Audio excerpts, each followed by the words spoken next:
vidéo, nous allons apprendre à exploiter des inégalités de carré ou d'inverse. Car on le voit ici, on a une première série avec des inégalités qui comprennent des carrés, x au carré. La question est, à l'aide d'une représentation graphique de la fonction carré, de déterminer dans chaque cas, pour chacun de ces trois cas, l'ensemble des nombres réels qui vérifient chacune de ces inégalités. Et on va commencer par déterminer graphiquement l'ensemble des x qui vérifient la première inégalité, x au carré inférieur ou égal à 4, et pour cela, eh bien, on va construire la fonction carré. Alors voilà, on a représenté ici notre parabole, donc c'est la parabole qui représente la fonction carré, et nous, on s'intéresse au x qui vérifie x au carré inférieur ou égal à 4. Alors x au carré, c'est quoi? Eh bien, c'est l'image de x par la fonction carré, par la fonction x au carré. On va donc lire x au carré sur l'axe des ordonnées. Et nous, on voudrait que ce x au carré soit inférieur ou égal à 4. Il s'agit donc de déterminer les antécédents par cette fonction carré de tous les nombres réels y qui vérifient y inférieur ou égal à 4. Et pour cela, eh bien, on va tout simplement tracer la droite d'équation y égale à 4. Comme cela, ça nous donnera déjà les valeurs limites, les bornes, c'est-à-dire les antécédents de 4 par la fonction carré. Traçons cette droite.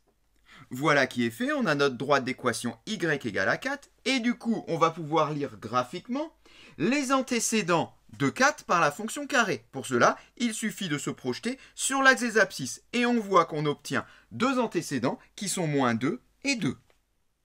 Et là, on a déjà deux solutions à notre ensemble. On peut le vérifier d'ailleurs. L'inéquation nous dit quoi? L'inéquation nous dit que x au carré doit être inférieur ou égal à 4. J'ai dit que moins 2 est solution. Ça veut dire que moins 2 au carré doit être inférieur ou égal à 4. Est-ce que ceci est vrai? Moins 2 au carré, moins 2 fois moins 2, règle des signes, ça donne 4. 4 est bien inférieur ou égal à 4. Donc, moins 2 est solution. On peut remplacer de la même manière x par 2, on trouvera la même inégalité et on verra également que x égale 2 est solution.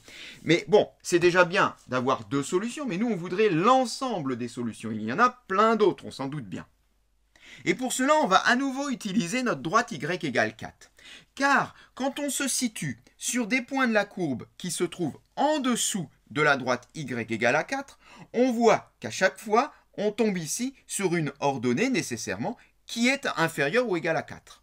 Ce qui signifie que là, on a bien un x au carré qui est inférieur ou égal à 4. On peut faire pareil de l'autre côté. Dès que je vais prendre un point qui se trouve sur ce morceau de courbe, eh bien, je vais obtenir un x au carré qui est inférieur ou égal à 4. C'est normal puisque je me suis arrangé avec la droite y égale à 4 de rechercher toutes les valeurs qui sont en dessous de 4. Moi, ce qui m'intéresse, c'est quels sont les x qui lui correspondent.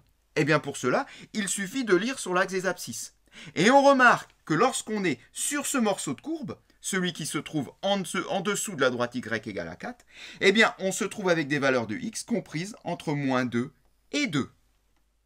Et ceci correspond à l'intervalle fermé moins 2, 2. Eh bien voilà, on en a fini. On a l'ensemble de solutions. L'ensemble des nombres x qui vérifient x au carré inférieur ou égal à 4, c'est l'intervalle moins 2, 2 fermé.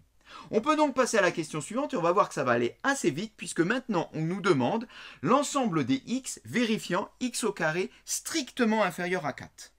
Et pour cette question, l'ensemble des solutions ressemble curieusement au précédent, à la seule différence qu'il va falloir éliminer les bornes. Puisqu'en effet, quand on se place ici n'importe où sur la courbe, on récupère à chaque fois un point qui a une ordonnée inférieure strictement à 4. Sauf lorsqu'on se trouve sur les bornes ici. C'est-à-dire si je me trouve au point de coordonnées moins 2, 4 ou au point de coordonnées 2, 4. Ce qu'on avait vérifié tout à l'heure. Et on avait vu tout à l'heure que lorsqu'on remplace x par 2 dans l'expression de la fonction, ça nous donne exactement 4. Or, dans cette question, on ne veut pas 4. Ce qui veut dire que on va garder le même intervalle, mais au lieu de l'avoir fermé, on va le prendre ouvert. On va simplement ici effacer le symbole d'égalité.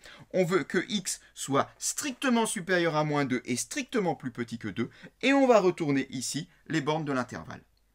L'ensemble des x vérifiant x au carré strictement inférieur à 4 est donc l'intervalle ouvert moins 2, 2. Attaquons-nous à la question suivante. Quel est l'ensemble des x vérifiant x au carré supérieur ou égal à 3? Eh bien, la méthode va être la même. On va s'appuyer sur la représentation graphique de la fonction carré et commencer par tracer la droite d'équation y égale à 3 cette fois-ci, puisqu'on voudrait l'ensemble des x vérifiant x au carré supérieur ou égal à 3. Donc, regardons déjà ce qui se passe pour y égale à 3, c'est-à-dire l'ensemble des solutions, plutôt les solutions de l'équation x au carré égale à 3. Et quand on trace donc la droite d'équation y égale à 3, eh bien on voit qu'on a deux antécédents pour la valeur 3 par la fonction x au carré, mais seulement ces deux valeurs, on a un petit peu du mal à les lire. Quels sont les antécédents de 3 par la fonction carré? Eh bien, on sait bien que la fonction réciproque de la fonction carré, c'est la fonction racine carrée. Pour trouver le carré qui nous renvoie 3, il suffit de faire racine carrée de 3. On peut en trouver une valeur approchée à la calculatrice. Mais on ne va pas s'embêter, on va garder les valeurs exactes et on va noter que ici, nos deux antécédents sont donc racine de 3 et bien sûr son opposé, moins racine de 3. Mais cette fois-ci, contrairement à tout à l'heure, attention, on recherche les valeurs de x qui nous renvoient x au carré supérieur ou égal à 3. C'est-à-dire, on voudrait les images de x qui sont plus grandes que 3. On va les lire également sur l'axe des ordonnées. Et ce qu'on va faire, c'est qu'on va chercher des points de la courbe qui ont une ordonnée supérieure à 3. On voit bien que ici, ce sont des ordonnées inférieures à 3 et qu'à partir de la valeur racine de 3 qu'on a établie à l'instant, eh bien, on obtient des images ici qui sont toutes supérieures à 3. Ce qui veut dire que les x correspondants, eh bien, ce sont toutes les valeurs de x qui vont au-delà de racine de 3, à partir de racine de 3 et plus grand. Mais on a la même chose de l'autre côté. On va également chercher tous les points de la courbe qui ont une ordonnée supérieure à 3. Alors, on voit qu'ici, on est en dessous de 3 quand on est sous la droite verte, sous la droite d'équation y égale à 3. Mais dès qu'on passe la droite verte, on obtient à chaque fois, ici, une ordonnée plus grande que 3, c'est-à-dire une valeur de x au carré qui sera plus grande que 3. Quelles sont les valeurs de x correspondantes? Bien pour cela, il suffit à nouveau de regarder sur l'axe des abscisses et il va falloir récupérer ici des valeurs de x qui sont cette fois-ci plus petites que moins racine de 3. Et bien finalement, on voit qu'on obtient des solutions pour des valeurs plus grandes que racine de 3 et pour des valeurs plus petites que racine de 3. Finalement, l'ensemble des solutions, c'est donc la réunion de deux intervalles, moins l'infini, moins racine de 3, donc de moins l'infini à moins racine de 3, union racine de 3 plus l'infini. Eh bien, ceci signifie que dès qu'on prendra une valeur de x qui est dans cet ensemble, on obtiendra une valeur de x au carré supérieure ou égale à 3. On peut passer à la deuxième partie. Alors on voit que dans cette nouvelle série, on travaille avec la fonction 1 sur x, c'est-à-dire la fonction inverse, et bien évidemment, on a représenté graphiquement ici la fonction inverse.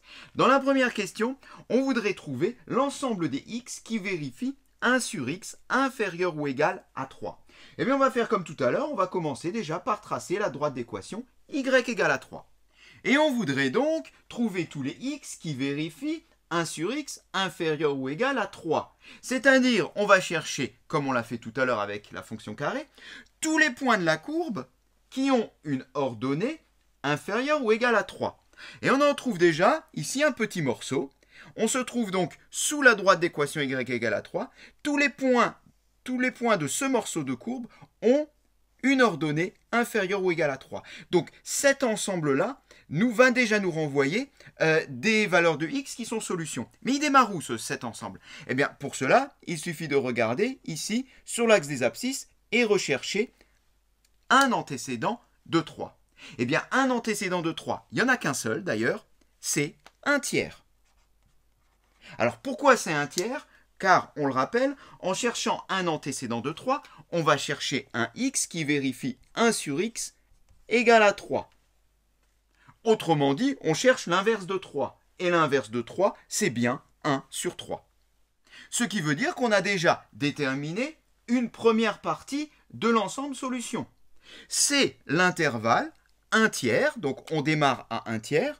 Vu que ici on a une inégalité large, la valeur 1 tiers est autorisée. Donc c'est l'ensemble qui va de 1 tiers et qui s'en va vers plus l'infini. On peut déjà noter cet intervalle, c'est l'intervalle 1 tiers fermé plus l'infini. Mais attention, c'est pas tout, parce qu'il y en a d'autres des valeurs de x qui conviennent. Il y en a d'autres des points de la courbe qui se trouvent en dessous de la droite y égale à 3. De ce côté-là, on rappelle qu'une hyperbole a 2 branches, et on a ici cherché des solutions sur la première branche, mais sur l'autre branche, on trouve également des solutions. À chaque fois ici qu'on va lire l'ordonnée d'un point de la courbe sur ce côté-là, on va trouver une ordonnée qui est négative et donc qui est bien inférieure ou égale à 3. Ce qui veut dire que tout ce morceau de branche nous donne des solutions.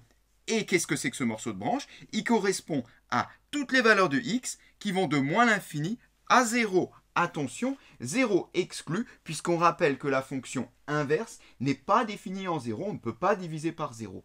Du coup, on récupère un deuxième intervalle, l'intervalle moins l'infini, 0 ouvert. L'ensemble des x vérifiant 1 sur x inférieur ou égal à 3 et l'ensemble moins l'infini 0 ouvert union 1 tiers fermé plus l'infini. On peut poursuivre. On travaille maintenant avec l'inégalité 1 sur x strictement plus grand que 2 et toujours de la même manière, on va commencer par tracer la droite d'équation y égale à 2. Voilà la droite d'équation y égale à 2.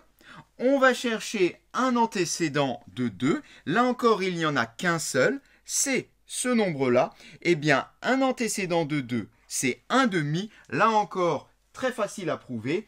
1 sur x égale à 2 a pour solution x égale 1 demi, puisque l'inverse de 2, c'est 1 sur 2. Et nous, on voudrait tous les x qui nous renvoient 1 sur x strictement plus grand que 2. Eh bien, on va faire comme on l'a fait plusieurs fois maintenant.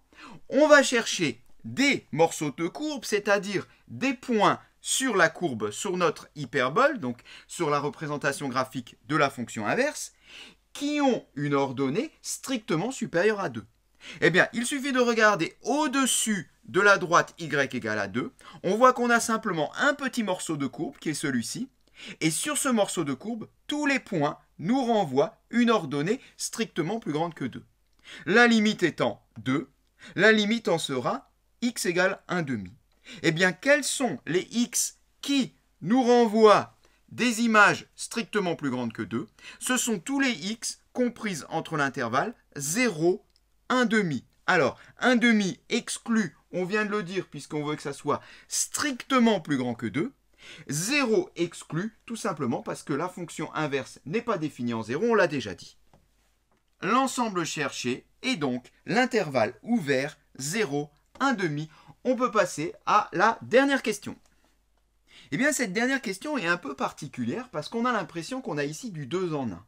On voudrait que 1 sur x soit compris strictement entre 4 et 7. C'est-à-dire qu'à la fois 1 sur x doit être strictement plus grand que 4, mais également 1 sur x doit être strictement plus petit que 7.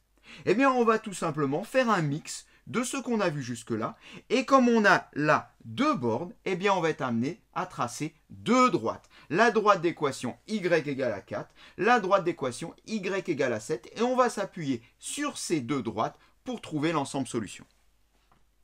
Voilà qui est fait, et ensuite, eh bien qu'est-ce qu'on aura besoin? On aura besoin de déterminer l'antécédent de 4 par la fonction inverse, l'antécédent de 7 par la fonction inverse. Ceci, on voit également que graphiquement, ils sont uniques, on n'a qu'un seul antécédent à chaque fois pour 4 et pour 7. Représentons. Voilà, on a donc nos 2 antécédents, respectivement un quart et un septième, pour 4 et pour 7. On rappelle que l'inverse de 4, c'est un quart, l'inverse de 7, c'est un septième. Bon, alors, nous, ce qu'on voudrait, c'est trouver tous les x qui nous renvoient 1 sur x compris entre 4 et 7. Mais on va faire comme d'habitude, on va chercher tous les points de la courbe qui ont une ordonnée, cette fois-ci comprise entre 4 et 7, c'est-à-dire dans ce bandeau-là. Et dans ce bandeau-là, on voit qu'on a un tout petit morceau de courbe ici. qui va nous renvoyer à chaque fois des points qui ont une ordonnée comprise entre 4 et 7.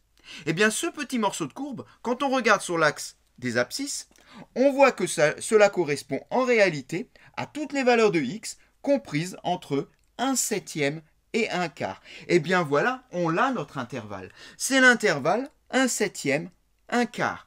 Attention, intervalle ouvert, puisque comme on l'a vu plusieurs fois, ici on a une inégalité stricte, donc on ne veut pas 1/7 et on ne veut pas 1/4, car on ne veut pas 4 et 7 pour 1 sur x, on peut le noter. L'ensemble cherché est l'intervalle ouvert 1/7, 1/4. Merci d'avoir regardé cette vidéo et à bientôt.